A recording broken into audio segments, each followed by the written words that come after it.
On October 7th, 2023, Hamas attacked Israel.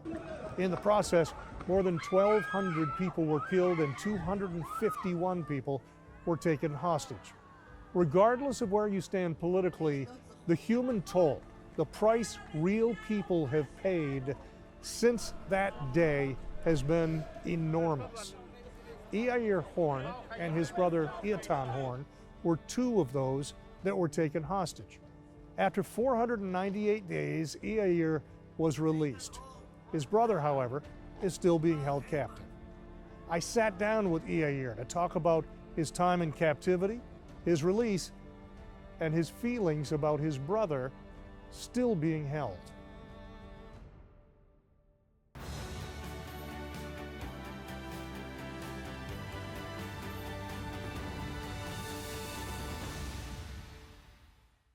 Thanks for doing this with me. I have two brothers, and I can tell you memories when I was 6 years old, 8 years old, 10 years. I can tell you a lifetime of memories with them. Tell me about your brother. Before we do anything else, tell me who he is. Eitan is a funny, fat person. He likes to sing. He likes to dance. We are a family of humor and happiness and joy, and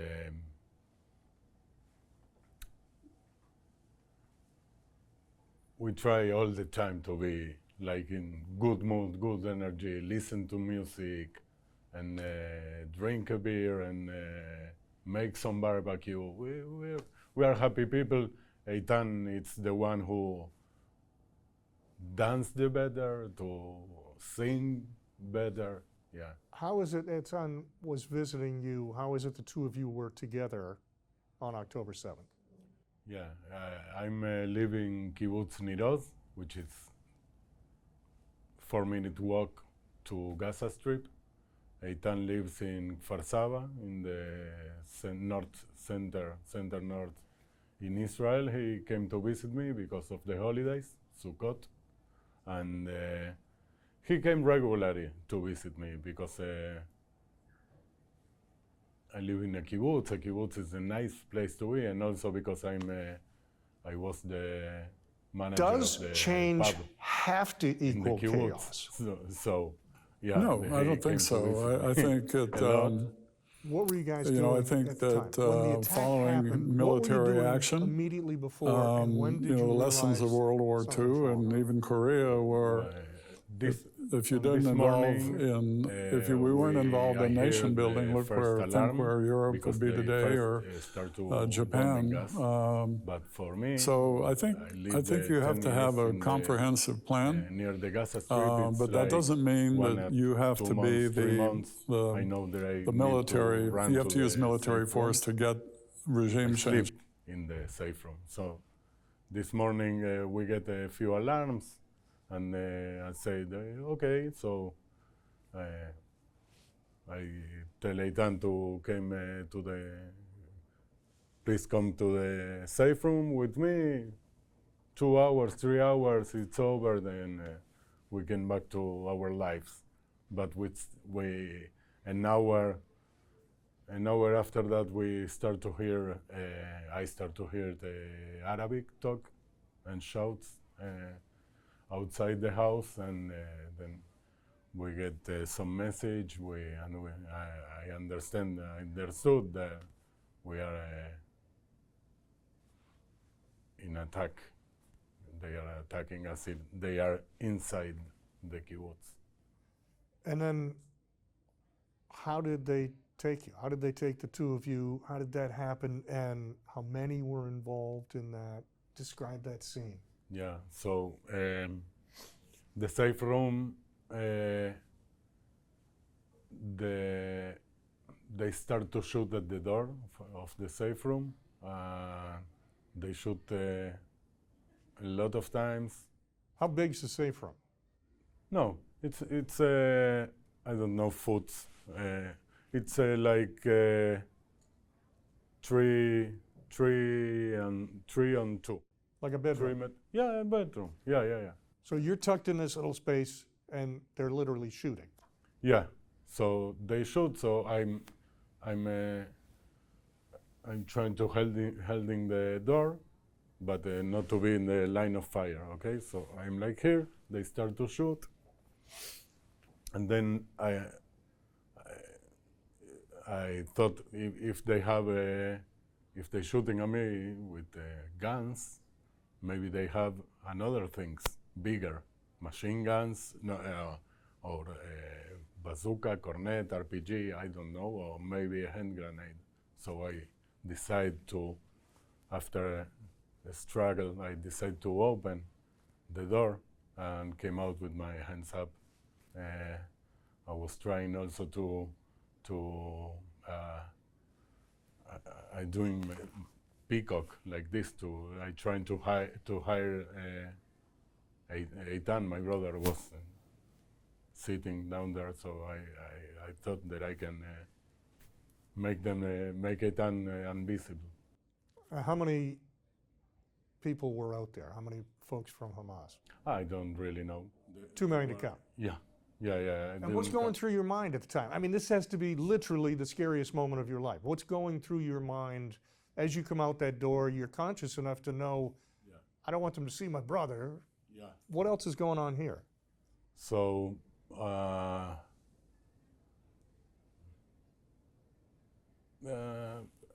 they took me, they put me on a motorcycle, they take me to the Gaza Strip. And 2 minutes on the motorcycle, when I went through the fence, I knew that I'm dead, man. That's what I think, what I thought. And did you know they had your brother then too? No, they take me. My brother was at my house. I didn't know if he's dead, alive. They took him or no. You just said you didn't know, and I always think not knowing is the toughest human state. If you think something's wrong and you go to the doctor and you get a test, those 2 days you wait for an answer are much more difficult than when you know what the answer is. So how long before you knew what was going on with your brother? In those first couple of days, how difficult was that? Yeah, but first of all, not knowing, it's what I did for 498 days in captivity. So every day I didn't know. But especially with my brother, after a few days, we were separated. After a few days, they take me to some house, and I saw him. Little victory there. Yeah. And he saw me. He also saw me, but we decided we don't tell nothing. A few days after, Hamas terrorists start to make lists. So after 50 days, when reorganized the groups, because after 50 days was the first liberation, right? So they saw that we are brothers, and luckily they put us together after 50 days. You mentioned 498 days. Yeah. Were you able to keep track? Did you even try to keep track, or did you just have no idea at some point how long you'd been there? I wasn't tracked. I don't. In my group, I was in a 5-people group. In my group, there was people who yes were tracking the days, but you don't. There's no point in that track. Maybe you say, what can I do? I can. It's tomorrow. It's my mother's birthday. So what? Right. So what I'm gonna do with that? What? And what was the day to day? You know, did you eat? Did you have a bathroom? What was your day to day experience for the better part of 2 years? Yeah. So I've been in a lot of in several places. So there were places that I barely eat, maybe pita bread for a day, or half a pita bread with beans. There was another places. Maybe I had the rice or a bottle of water. I drink a lot of salty water. But you know, every time we try to, if I get a pita, I try to cut it. You know, if I need to bring half a pita to my brother, so I don't cut it in the middle. I cut just a little, a few centimeters aside, so he can eat a little more. And if he get the pita, he cuts a few centimeters aside, so I can eat more. And yeah. What was your interaction, if any, with the members of Hamas? Well, it depends the place, but because I've been in many places with many captures, so you have a lot of people, and people still are people. Would they talk to you on a daily basis? Did you interact? Was there, friendly may not be the right word, but cordial interaction? No, not really. Sometimes, yeah, sometimes yes, sometimes no. It depends of these one people who stand. Was there cruel interaction? Sometimes yes, sometimes no. I love to tell that story that that a boy, maybe 24, 25 years old, bring me a coffee. In 500 days, I remember. What? Yeah, one coffee. So now I turn to a caffeine addict. I think I even mark today. I mark how many coffees I had. Yeah.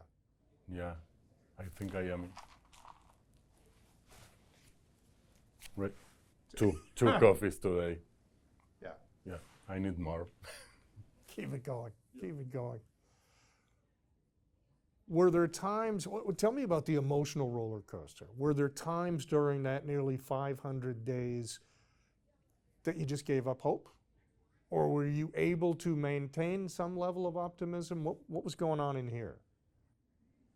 It's a tricky one because one hand, you know you are doomed. I'm a dead man. The other hand, you cannot lose the hope because I'm alive. So maybe tomorrow I getting out. So every day you came, in the morning you think, this is the day when I'm dead, where I'm gonna die, or maybe this is the day when I'm getting released. When the day finally came and you were released, how did that come about? Did they tell you in advance? Did they just come get you and walk you out? How'd that unfold? 4 or 5 days before I get released, they came to us. They told to the group that 2 of us getting released. So we thought we can choose who of us is getting released. So I'm in our group. We have the kid Nimrod, which is 19 years old. We have I was with David Cunio, father of 2. Sagid Ekelgen, father of 3, father of 3. And he has a bullet, okay, in his shoulder.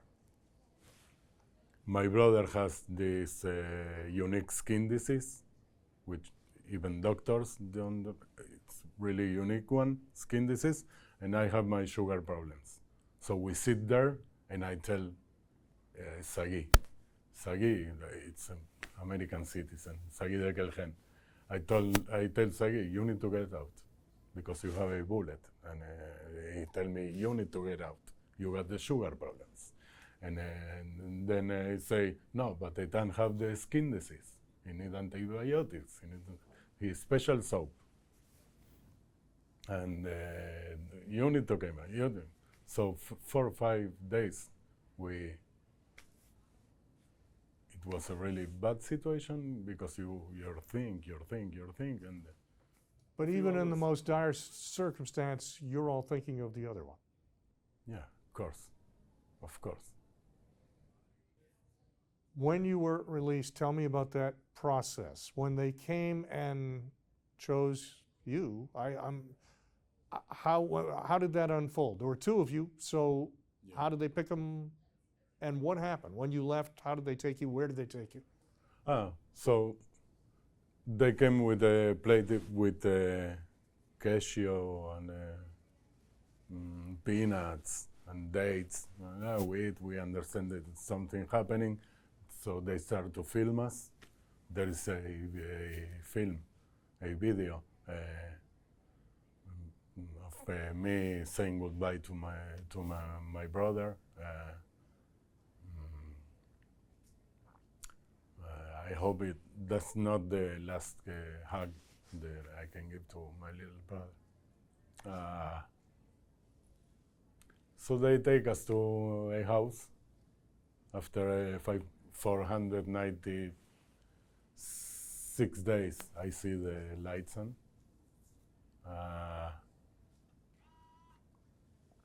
And then the parade. And all the getting the stage and tell goodbye, tell thank you, goodbye, all the parade. How much of that do you remember in detail, and how much is just a blur? The reality is, I think like a defense system I'm trying to erase. Yeah. So I think that's what I'm doing. Slow, every day I try to erase things. But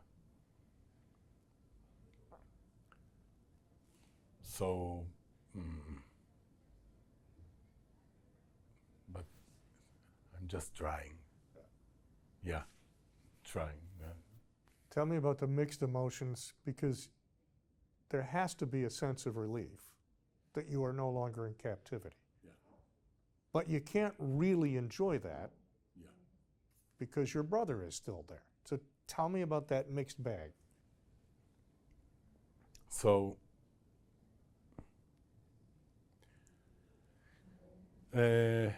yesterday I have a burger and I feel guilty. Everything I do, every little thing I do, I feel guilty because I know my brother and another 49 people, 49 hostages, 50 with my brother, they're still there with no food, no water, little food, little water, and so I go to a soccer game because I love soccer, and my brother Eitan also loves soccer, and I go to a soccer game with Amos, with my other brother, because I cannot stop my life entirely, because also Eitan once we attend to the games, because it's our team. So guilty, but doing, not doing.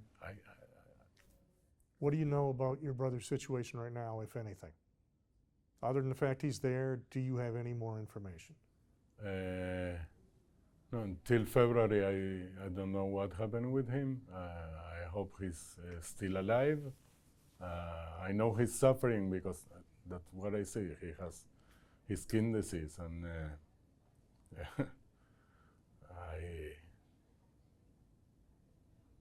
in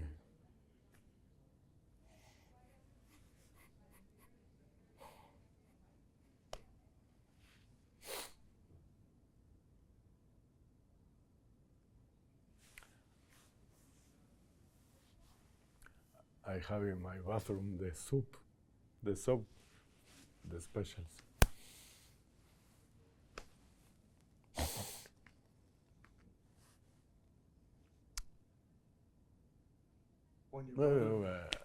When your brother's released, Yeah. what's the first thing you'll say to him?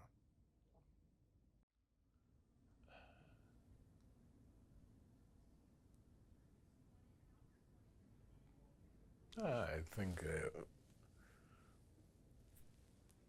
words. It's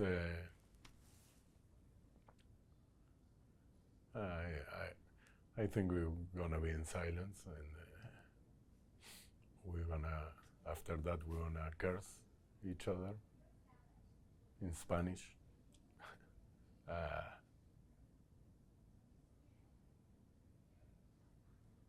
Get a big here, yeah. Assuming he's relieved safely, and you both get to move on in life from here,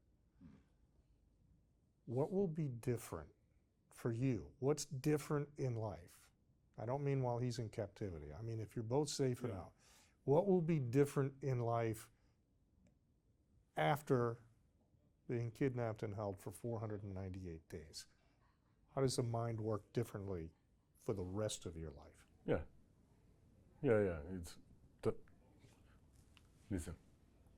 I'm struggling to return to be the man that I was, but I cannot. I know that I can't, but I'm trying to. I know that I can't, but I'm trying to. So, I'm not the same man. I'm sadly famous. People know who I am. People think they know me. It's okay. But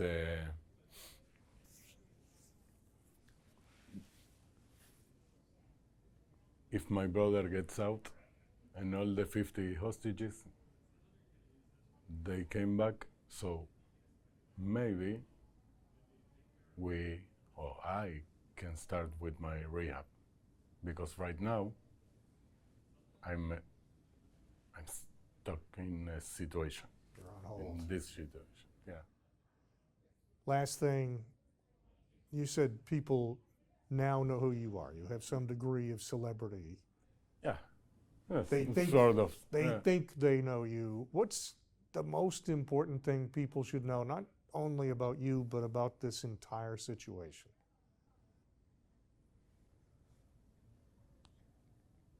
That's a good one. It's been too much time. More than 600 days. And it's time to end this, to finish the mission and get all of them back. The prayers keep on praying. The believers keep on believing. And the people who have the position, the politics to do. Thanks for doing this with us. Thank you for God having bless me. you, my friend. Thank you.